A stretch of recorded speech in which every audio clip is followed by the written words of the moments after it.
O Instituto DIP, Diálogos e Estudos em Psicanálise, apresenta Como Você Se Aguenta? Um podcast que é diálogo e não divã. Comigo, Selma Patovilla e convidados.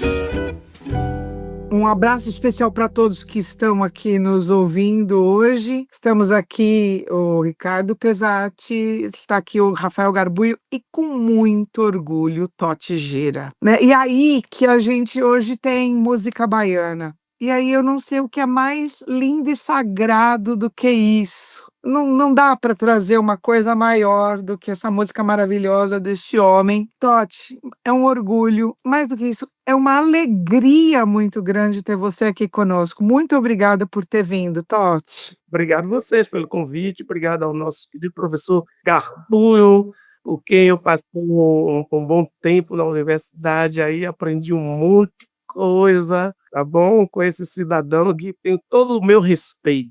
É que vocês não estão vendo a lindeza do sorriso do Toti. Aí o podcast fica devendo para todo mundo, né? Eu tô tendo o privilégio de enxergar esse sorriso maravilhoso. Mas, Toti, eu queria começar porque esse podcast chama Como é que você se aguenta? Quer dizer, para você chegar onde você chegou aqui agora, você teve que se aguentar muito, fazer, como eu chamo, uma gambiarra, né? Que é a nossa existência, a existência de cada um tem aí um jeito próprio de se conformar para poder chegar onde chegou. E é como é que você se aguentou, como é que você se aguenta do jeito que você é. Mas assim, a primeira coisa que eu queria te dizer, que me chamou muito a atenção, bom, a força da sua música é um negócio absurdo. Eu fui ouvir, né, as suas músicas e eu fiquei muito impressionado. E aí, o que é fortíssimo de primeira é o seu nome, Antônio Jorge. Só você quis poder, né?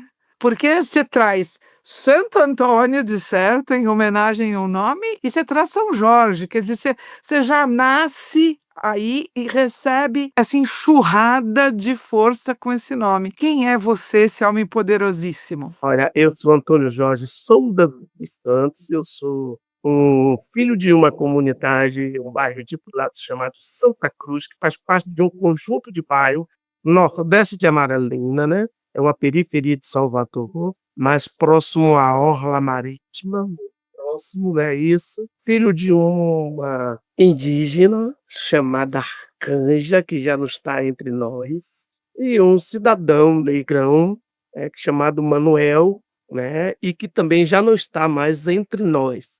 Porque eu nasci 27 de novembro de 1960.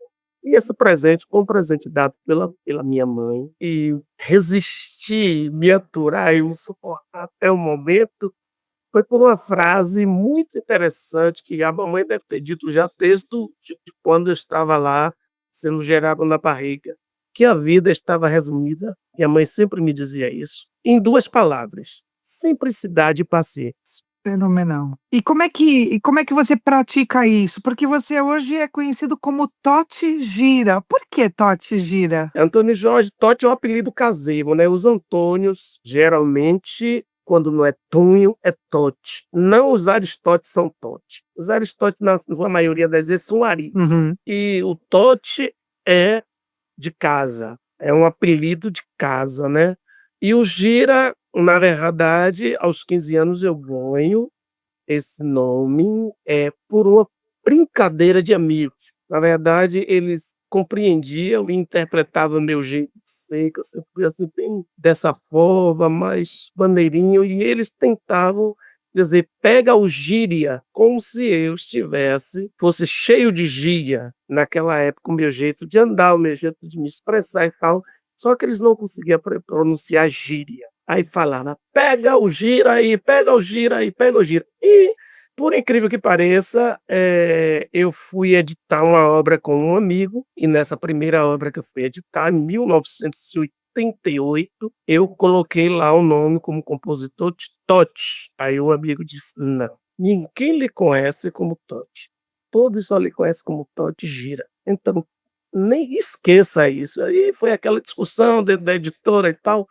Ele disse: "Tá bom, você está dizendo que é assim, então vamos lá, Totti Gira". Daí As coisas só passaram a funcionar dessa maneira, né. Quem é o elemento que vem ali? Porque eu sou oriundo de um movimento, de uma manifestação cultural, o negro, né, que nasce dentro dos terreiros, que é intitulado como samba junino. Uhum. Verdade, na nossa terra, o São João era feito com samba, samba. Então os sambas saía, entrava na casa de um, na casa de outro, ali a gente comia um milho, comia canjica e tal, saía dali, já ia para casa do outro, assim, de casa em casa. Então eu venho nesse movimento que nasce na cidade de Salvador, numa comunidade chamada Boqueirão, em 1972, Uhum. na verdade, 72, 2 anos antes de nascer o primeiro bloco afro do nosso país, que é o Ilê que nasce em 1974. Então já havia, com o fim do processo de escola de samba que a gente tinha aqui também em Salvador, né, vai surgindo os blocos de índios, os blocos de percussão, os arcochés, que já vem de antes, um pouco antes, aí surge esse movimento chamado Samba de Nilo.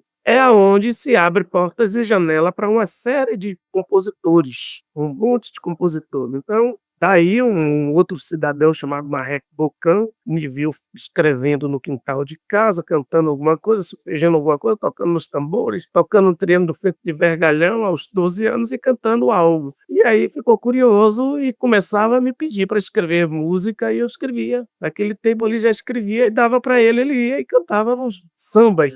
Que você se entende por músico, que você entendeu que talvez você só fosse se aguentar com a música na cabeça. Quando é que foi isso? Você tem um momento, assim, que você enxerga isso, que você ou que você sentiu isso, enfim, que você tem essa ligação? Conheci aos meus 13, no quintal de casa, eu já começava a tocar tambores. Por que tambores? Tambores, porque era uma série de instrumentos de percussão, como pandeiro, tamborim, timbal, surdo de marcação e adjacências, entre outros e outros instrumentos de couro que nós chamamos de tambor. Entendi. Eu digo tambores, porque era uma série, né, hoje a gente chama de percussões, mas era tambores. E eu pegava algumas latinhas, amarrava o plástico, tirava o elástico do corpo do short, amarrava e ali puxava para dar uma afinação, né, para dar o som que a gente estava querendo extrair naquele momento com aquele instrumento. Era instrumento feito com lata e saco de plástico que a gente pegava e elástico do cordão e às vezes, roubava um pouquinho da goma, que mamãe era lavateira, e aí engomava a roupa, colava, botava papelão e passava a goma em cima e botava no sol. Fenomenal. E como é que era esse menino de 13 anos, Totti, que precisava da música, né, já para poder existir, né, pela música? Traquino e preso, era muito, muito preso no quintal. E as descobertas era não havia eu não tinha em casa televisão, não tinha rádio, ainda fui criado em casa de candeeiro. A gente não conseguia comprar, né, candeeiro pronto nas feiras. Então o que é que acontecia? A gente fazia o próprio candeeiro, né, furava a latinha com as lata de liquinho, colocava a torcida, tá, amarrava, dava um nó para ela ficar embaixo, enchia de querosene, ela pegava o querosene, umidificar a torcida, que às vezes era feito com tecido ou com algodão, né, e ali acendia com o fósforozinho e iluminava a casa. Assim a gente fazia os nossos candeeiros, né. Quem tinha, comprava pelo candeeiro já feito, todo arrumadinho, bonitinho, às vezes colorido, e a gente não tínhamos isso na nossa casa, né, éramos pessoas extremamente simples. Minha mãe criou a gente lavando roupa, na época ela era chamada de batedora de barrela, não era nem lavadeira, tá, e que hoje que é titulada como domésticas, né, então foi assim. Então eu fui matriculado numa escola de freira, né, e tinha uma parceria na época com a prefeitura, minha mãe conseguiu uma bolsazinha, então eu era um menino extremamente, assim, um menino traquino, mas muito bem domado.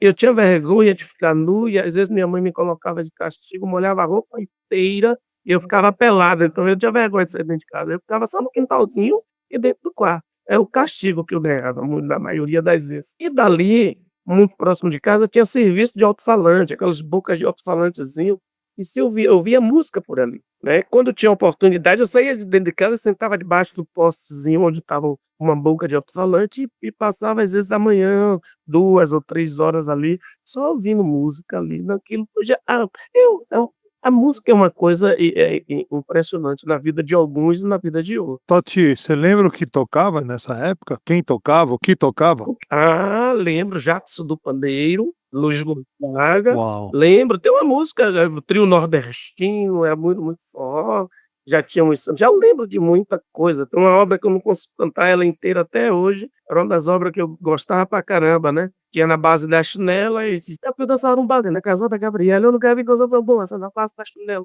Já ouvia isso, eu já ouvia Morena diga onde é que tu tá.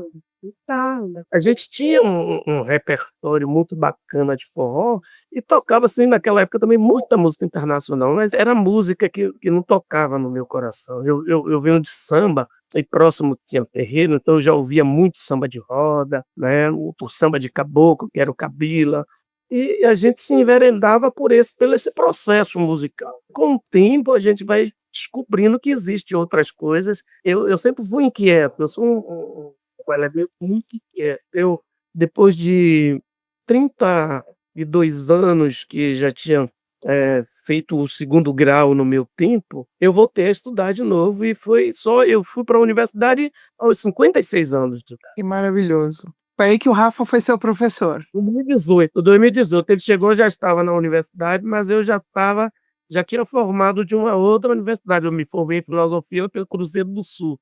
Quando eu passei no vestibular, eu passei em 2 vestibulares, e passei em um e logo em seguida no outro, foi bacana, eu concluí os 2, né, e agora recentemente que eu concluí, agora 2024.2, que eu concluí, né, eu formei agora, por aí. Então eu sempre fui muito inquieto, então eu sou, como nós falamos isso, eu sou um autodidata, eu aprendi a executar instrumentos sem mestres, sem professores. E chegou um tempo que eu não estava dando mais conta de qualificar as minhas obras do jeito que eu gostaria. E esse foi um dos motivos de estudar música. Como assim qualificar suas obras, Totti? Me explica isso. Como eu posso dizer em qualificar?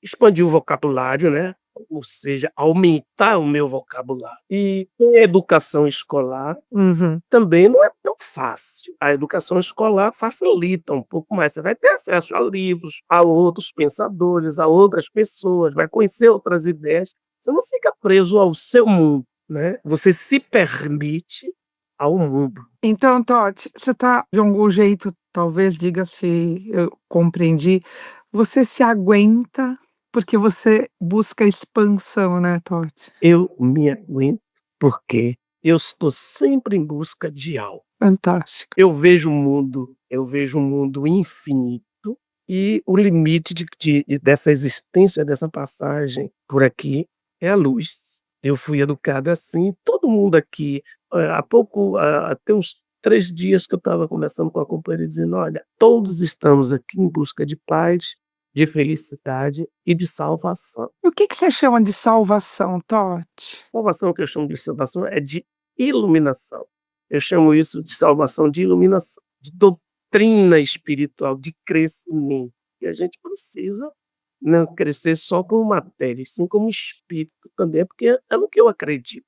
Eu fui educado desse modo e eu acredito o outro lado e acredito em reencarnação. Entendi. Porque na sua música, eu percebi, assim, um diálogo com um todo fantástico. Então, essa história do terreiro de Jesus, que você estava eu assisti um podcast, né, que você estava lá numa televisão lá de Salvador, que você tocou uma música, foi até um outro rapaz que é de uma nova geração da música baiana. Da pisadinha. A música que você tocou, que eu não sei o nome dela, Artérias do Pelô. é Artérias do Pelô. Essa música pra mim é uma declaração de amor ao diálogo. Com certeza. Todo mundo junto e misturado, tem um sincretismo, não é só um sincretismo religioso quando você fala de terreiro de Jesus, mas é um sincretismo de ideias, de tudo, né. Essa é uma obra feita, eu escrevi essa obra e tem um cidadão aqui na nossa terra que chama-se Clarindo Sil. Ele é um jornalista e dono de um dos restaurantes mais famosos que tem no Terreiro de Jesus, chamado Cantina da Lua. E eu toquei nesse espaço, é muito meu amigo, o senhor Clabin. Eu passei 5 anos fazendo um projeto lá, que era a segunda banda da Cantina da Lua. E ele faz um passeio simbólico, né, com suas falas. A nossa enciclopédia viva aqui dentro de Salvador, esse cidadão Olha. com 80 e poucos anos e tal. É escritor também, tem uns 3 a 4 livros aí. E ele faz um passeio simbólico que ele fala dessas ruas, essas artérias que oxigenam o Pelourinho, que é a Ladeira do Pilar, Ladeira do Tapuã, a Misericórdia, a Montanha, né, que são ruas ao redor do Pelourinho, e se essas vias não tiverem oxigenadas, ou seja, não estiverem apropriada para que todos circulem, não se chega bem ao que. Em 2016, fiz um disco, né, elaborei um disco chamado Clássicos do Gueto, que é todo baseado nas falas e no livro do Clarindo Silva. Nossa. Então, eu escrevi um disco que chama Clássicos do Gueto, que está aí na internet, está circulando, está aí no Spotify e tal. Sugestão para todos.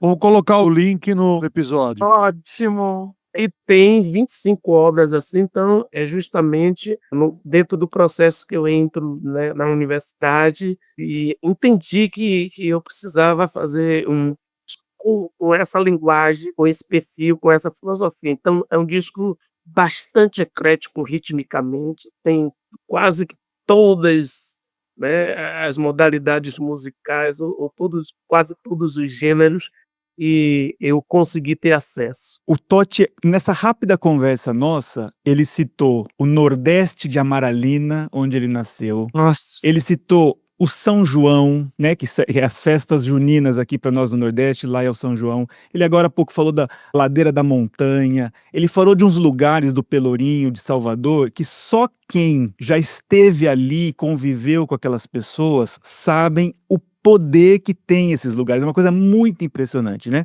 Então, se você me permite, eu queria pedir para o Totti, alguém que nasce nesse ambiente e vive tão... Ele vive mesmo, né? Não é que ele passa por ali, ele vive nesses lugares. Porque é tão especial esses lugares. Salvador é uma cidade que ela é tão protagonista no seu local, que é só quem é de lá mesmo, como o Totti, que pode nos dar de repente, dar um testemunho do que é. Porque ele é da música, mas ele é da arte, né? O Totti é um artista brasileiro na essência. O que será que ele vai falar? E Rafa, que privilégio você ter estado lá também e poder, com o seu olhar, né, e com o seu ouvido, ouvir o que o Totti falou, porque eu jamais poderia perguntar isso para ele, porque eu não estive nesse nível em Salvador. E é muito forte isso. Então, que privilégio nosso. Exato. Então, Totti, puxa vida. Vai lá, Rafael. O que é que a gente pode pedir para esse homem contar para a gente aqui? Bom, o Pelourinho é um dos espaços mais especial que eu acredito do nosso país. Olha, lá nasce a primeira fábrica de macarrão Olha. do Brasil. Lá, a primeira casa de charrete onde morou Monteiro Lobato. Que coisa. Aquele prédio lindo. Lá nasce a primeira escola de medicina. Tá lá, Isso.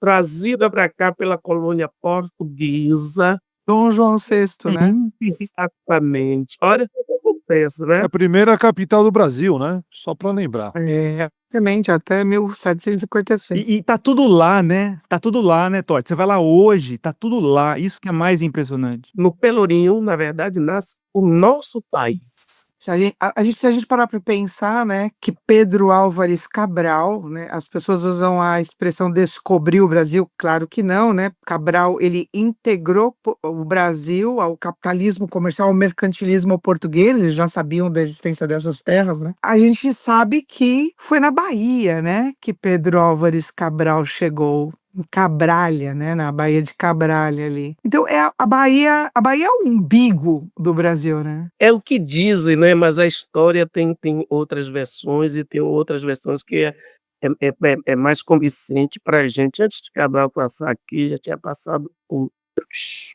Assim, o Diogo Cão, em 1499. Quando o Brasil foi descoberto, já tinha separado o Brasil com os espanhóis já, com o Tratado de Tordesilhas, de 6 anos antes. O cara que descobriu as Américas passou antes de Cabral, só não ancorou. 1494, isso mesmo. E passou no ponto da Barra, e passou no ponto da Barra. E até hoje esse comportamento de apropriação é dando nome, né. Quando o ser humano quer se apropriar de algo, ele faz o prédio e coloca um nome. É para se apropriar, para dizer: "Ó, isso aqui quem fez sou eu". E isso é um segmento político, assim, que nunca se passou de um comportamento extremamente, esse é um comportamento extremamente colonizador. É, imperialista, sem sombra de dúvida. Mas aí vem uma música tão libertadora, porque por conta desse diálogo entre tudo que você faz. Para mim, isso é resistência a toda esse mando, isso que você acabou de dizer. A sua música, para mim, ela é a resposta para isso. Totti. Eu me vejo muito tranquilo dentro desse processo, porque, eu entendo, eu compreendo que para mim, no meu modo de ver o mundo, radicalismo é síndrome de burrice. A gente precisa ter, na verdade, astúcia. Eu acho que a astúcia é o melhor caminho para que a gente deixe o nosso recado de forma bacana, mais amorosa, mais harmoniosa e também provando, mostrando que nós estamos aqui, que nós somos daqui, que nós pertencemos aqui e que tudo isso também é nosso e que não adianta, de hipótese alguma, nos negar, porque nós somos parte do outro e o outro é parte de nós. Não tem, a humanidade é única. Não há como separar, né, Totti? Só dá para separar se algum elemento disser: "Olha, eu venci a morte". Se ele continua.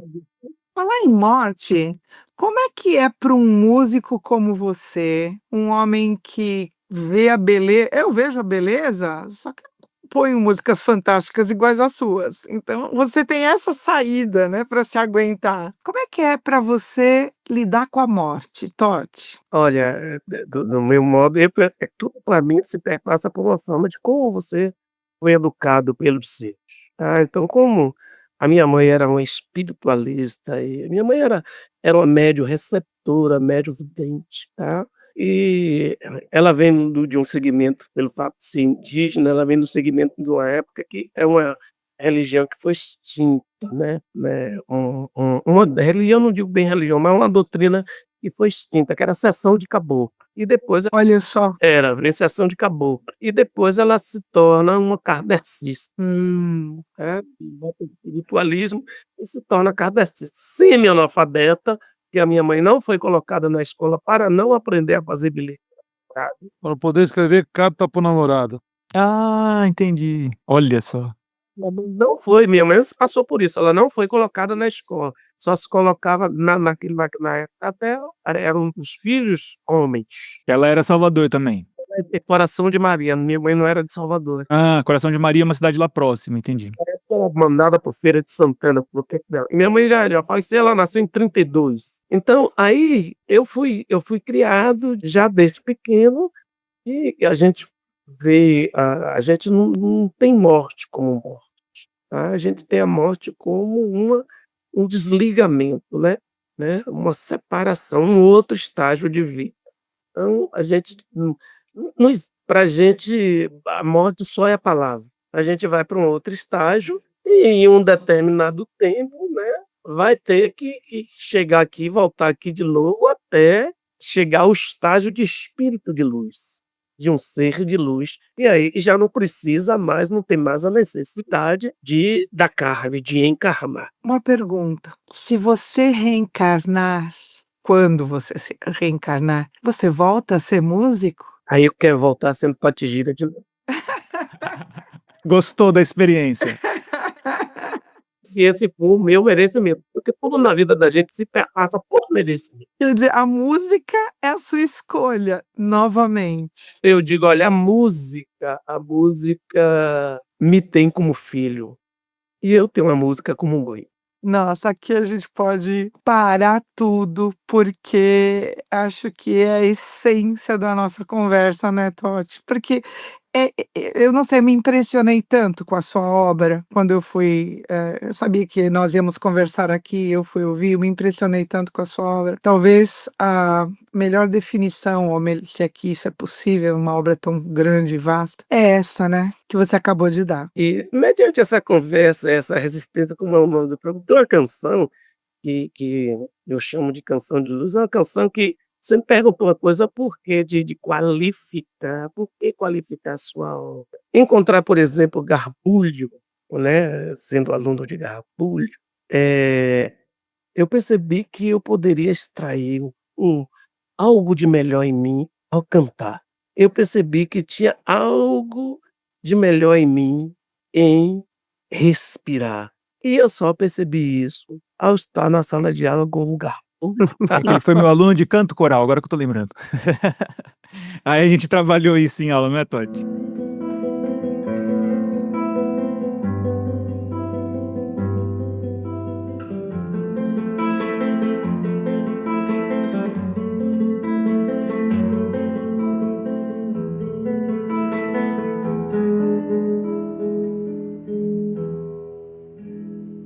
Pra mim,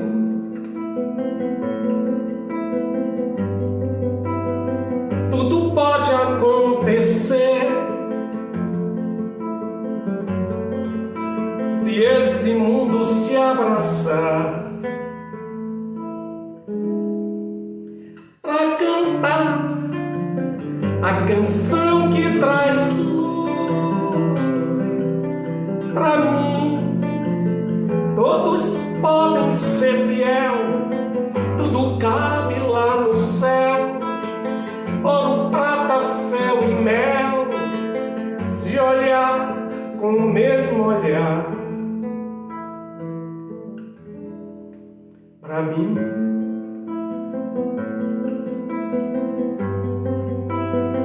tudo aquilo que é vulgar serve pra nos ensinar. Cada um tem sua cruz, fim fugaz. Pra mim, toda a vida é pra viver. Se castigo é merecer, pois vigie o seu fazer.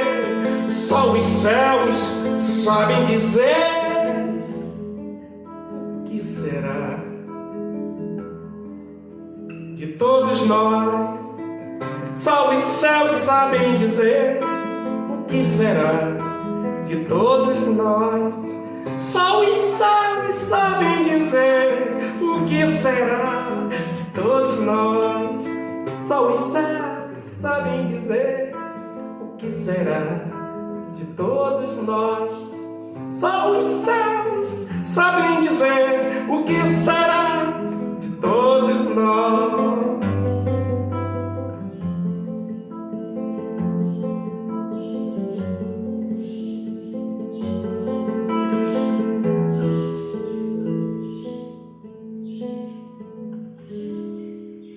Pra mim, Mas, ô Selma, eu vou contar uma coisa pra você que nem o Totti sabe. Quando eu penso no Totti, eu lembro de duas. Ele fala muito dessa coisa da luz, né? Que ele contou pra você, que é linda. Lembro. Ele é uma pessoa que emana luz mesmo. Tem duas passagens que eu lembro dele que eu tô vendo a luz aqui. Uma, ele vai lembrar. Não sei se você lembra, Totti, no primeiro turno das eleições de 22, a gente se encontrou na fila da zona eleitoral. Lembra disso? Exatamente, na escola de E tivemos uma conversa deliciosa lá. Mas teve uma vez, Selma, que ele não sabe. Foi um desses feriados que lá em Salvador, que não é feriado, mas é feriado, tipo Dia da Lavagem do Bonfim, não é um feriado, mas é feriado, né? A cidade inteira para pra festa. O mundo devia parar. Isso, exatamente. Eu não sei bem se era esse dia, mas um dia desse tipo, que eu lembro que eu não estava dando aula, então eu fui andando pro centro de Salvador para fazer alguma coisa, eu estava num dia cheio de problemas, eu não estava num dia muito tranquilo, e eu passo ali mais ou menos da hora do almoço, eu vejo o Totti sentado numa mesa de restaurante. Totti, tinha umas 10 pessoas em volta de você. Isso. Você não me viu, eu te vi, mas foi aquela hora que eu olhei, eu via você lá numa conversa com aquelas pessoas. Sabe quando você vê assim, Selma, sabe a sensação de alguém estar em casa? Uhum. Eu vi alguém em casa, eu não estava em casa naquele dia, eu estava num dia ruim, mas naquele dia eu olhei pra cena, e depois eu nunca contei isso pra ele porque eu não tive oportunidade, tô tendo agora. A hora que eu olhei pra ele, naquela mesa, aquelas pessoas em volta, conversando na maior tranquilidade, eu falei, estou vendo alguém em casa. Isso é valioso, não é? Alguém que consegue achar sua casa.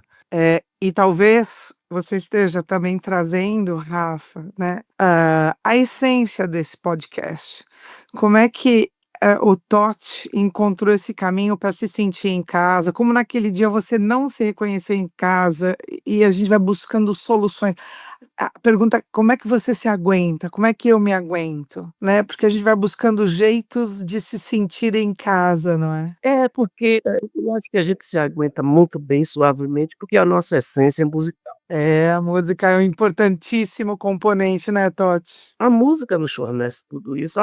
E eu não sei por que se tratam tão. Claro que a música serve a todos os lados, mas eu não sei por que se trata tão mal a música, se ela é a cura de tudo. Quando você fala trata-se tão mal a música, do que você está falando especificamente, Totti? Eu falo especificamente que algumas pessoas tendem a utilizar a música de forma grosseira, por exemplo, para incentivar a violência, para aumentar a maldade, para causar dor. E música não é nada disso. Ela é o bálsamo das atrocidades do mundo. Então, usar ela de forma diferente, às vezes, assim, é a única coisa que me deixa um pouquinho assim, meio pensativo. Eu não fico incomodado não, pensativo. Eu fico pensativo assim: "Pô, mas por que eu tento buscar uma resposta e ainda não consegui", né. Como exemplo, o Hitler usava a música para fazer aquilo com as pessoas.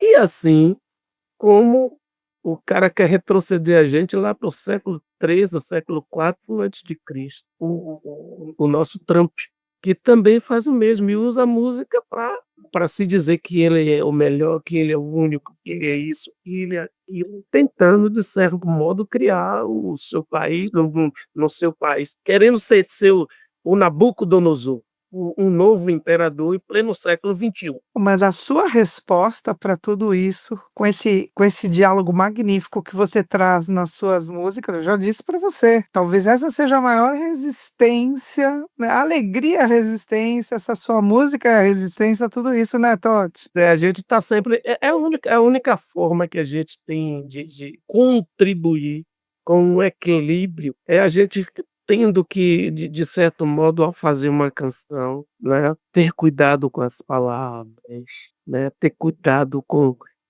a harmonização dessas palavras, né, e ter leveza o tempo todo e ser simples e paciente, porque nada supera o amor. E Totti, você não está sozinho, né? Tem tanta gente boa com você. Esses dias nós fizemos vai sair quase perto desse aqui um outro podcast, né? O Acorde. E aí um lorde brasileiro, né? O cara canta assim: quando vem a madrugada, meu pensamento vagueia, com os dedos na viola, contemplando a lua cheia. Apesar de tudo existe uma fonte de água pura.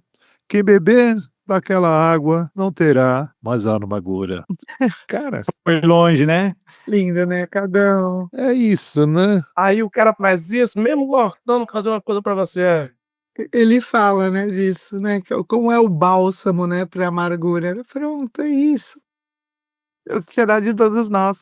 Bom, eu ficaria aqui a noite inteira com o Totti, porque, de novo, né, tá em contato com alguém com essa envergadura, com essa alegria, né, que traz essa coisa tão boa para a música, para o mundo, né, e seria interessante a gente ficar aqui conversando a noite inteira. Mas eu acho que a gente vai ter que encerrar. Mas, Tati, eu te perguntei, se você volta como músico, né? Com certeza, em especial como compositor. E com o músico é para complementar, ou seja, claro, não pode deixar de ser músico também, porque senão a feijoada fica sem tempero. Quer dizer que apesar de toda a dificuldade de fazer música no Brasil, de tudo que a gente passa por aqui, o Totti volta músico de novo. Com certeza, sem nenhum problema. Você volta a escolher a música, né, Totti? E se duvidar, ouso dizer que ele volta lá na Bahia, viu, Selma? Não. Então, se tudo for de acordo e for voto tudo do mesmo jeito, sem nenhum problema. Ai, que bom. Aí também não dá nem para discutir. Voltar na Bahia é um privilégio. Estar na Bahia é um privilégio. É isso aí. Totti, olha, foi um prazer te receber aqui. Que alegria, que maravilha. E quem sabe a gente não grava um outro qualquer dia desses. É. Eu indo para Bahia, a gente se encontra aí, Totti. Com certeza, sem nenhum problema. Pode vir que a gente vai conhecer, visitar, andar pela Bahia, pelos lugares bacanas, né? Muito legal. Você vai conhecer. Se vir aqui, não deixe de falar comigo, não, que eu vou te levar para conhecer a Bahia. É a Bahia do É a Totti, Bahia olha do que coisa Totti. bonita. A Bahia do Totti. Comeu uma moqueca de sirimole ali, bacana. Sem problema. Um grande beijo para todos vocês, muita luz. E Beijo, Totti.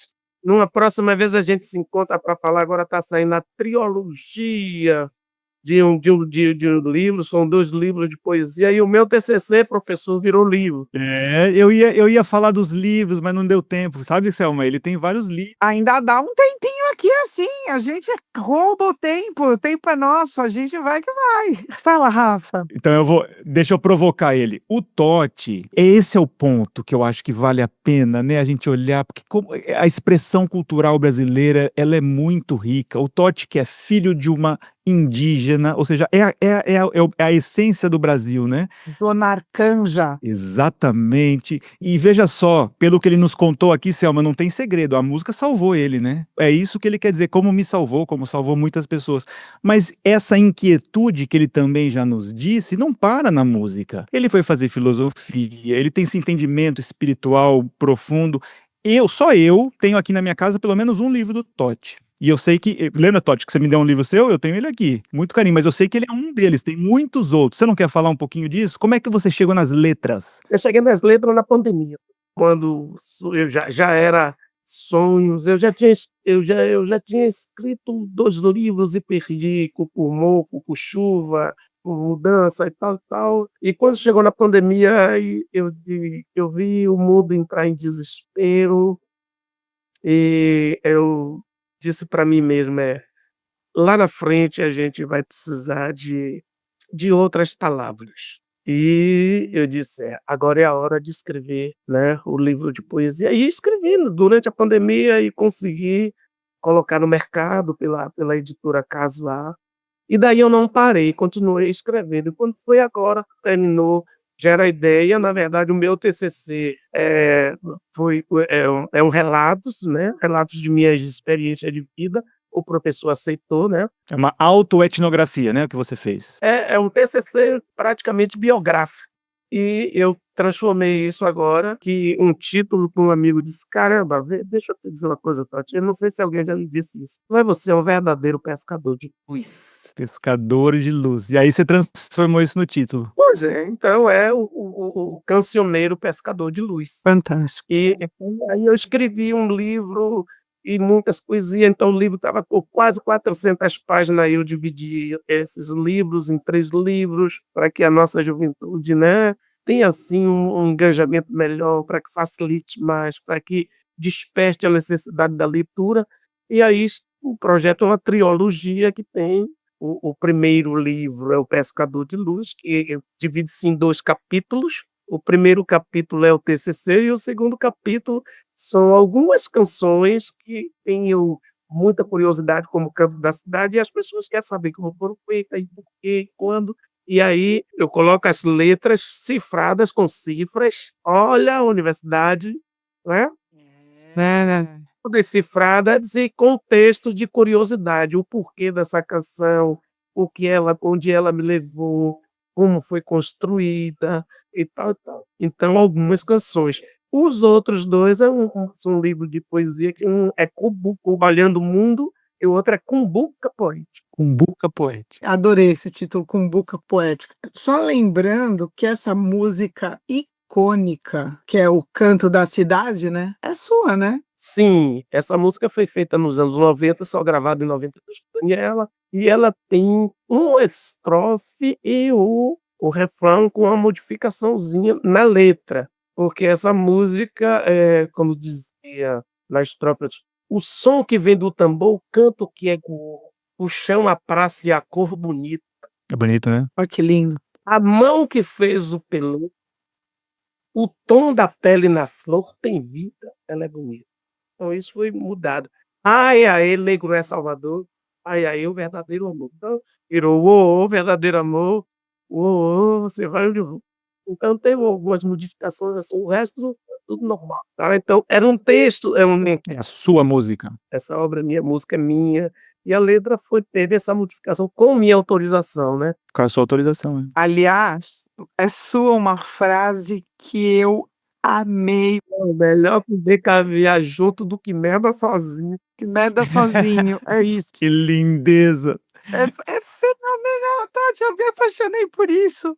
É lindo, porque para você autorizar a modificação da música, ele usou essa fala. Eu achei maravilhoso isso, Totti. É porque o que é que acontece? A gente não tem ideia de projeção de uma obra, né? A gente vive numa sociedade, num mundo extremamente preconceituoso em todos os aspectos.